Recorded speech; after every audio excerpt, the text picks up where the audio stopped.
Hi guys, welcome to cricket room. యాక్చువల్గా మన daily big bash predictions గురించి మాట్లాడుకుంటున్నాం. మనం ఆల్రెడీ 5 మ్యాచెస్ ప్రిడిక్ట్ చేసాం. దాంట్లో 4 విన్ అయినాయి. నిన్న జరిగిన మ్యాచ్ కూడా మనం ప్రిడిక్ట్ చేసిందే విన్ అయింది. అండ్ 6th మ్యాచ్ వచ్చి ఎడ్లైడ్ స్ట్రైకర్స్ వర్సెస్ మెల్బోర్న్ స్టార్స్ జరగబోతుంది. ఇది ఎక్కడ జరుగుతుందంటే ఎడ్లైడ్ గ్రౌండ్లో జరుగుతుంది. అండ్ ఈ గ్రౌండ్ చాలా చిన్న గ్రౌండ్, చాలా స్కోర్ కూడా మంచి స్కోర్స్ వెళ్తాయి. 175, 180 ప్రిడిక్ట్ చేస్తున్నాం మనం. స్కోర్ కన్ఫామ్గా వెళ్ళొద్ది స్కోర్.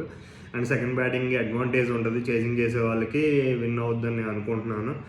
అండ్ ఇవాళ మెల్బోర్న్ స్టార్స్లో మ్యాక్స్వెల్ వచ్చాడు, బెన్ డకెట్ కూడా అవైలబుల్లో ఉన్నాడు, ఫారెన్ ప్లేయర్ తను.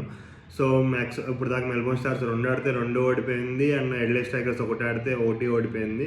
ఇది ఎడ్లైడ్ స్ట్రైకర్స్కి హోమ్ పిచ్ అయినా కూడా నేను ఎందుకో మెల్బోర్న్ స్టార్స్కి ఎడ్జ్ ఉందని నేను అనుకుంటున్నాను, ఎందుకంటే వాళ్ళ స్ట్రాంగ్ ప్లేయర్స్ వచ్చేసారు కాబట్టి. సో ఇవాళ నేను చెప్పే ప్రొడిక్షన్ ఏమైనా ఉందంటే మెల్బోర్న్ స్టార్స్ విన్ అవుద్దని నేను అనుకుంటున్నాను. Thank you. ఎవరైనా మా ఛానల్ సబ్స్క్రైబ్ చేసుకోకపోతే సబ్స్క్రైబ్ చేసుకోండి. Thank you.